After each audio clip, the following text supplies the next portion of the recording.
Welcome to Not Milk Never Milk. Subscribe if you're lactose intolerant. You start by confirming the iPad A16 supports external USB-C input and the pencil's protocol. This ensures connectivity rather than wasting time. Once done, check the pencil's battery level and firmware status so pairing won't fail mid-process. Make sure you have a USB-C cable or adapter that supports both data and power delivery. Cheap charge-only cables often block pairing.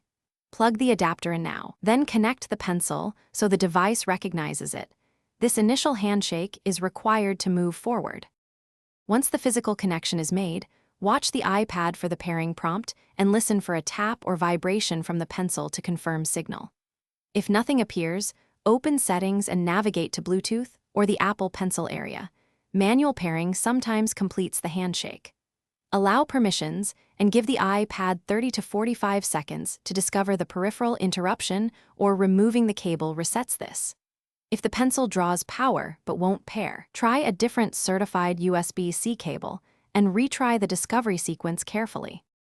You finish by testing the pencil in Notes or your preferred drawing app to confirm pressure, tilt, and palm rejection work. Calibrate settings as needed.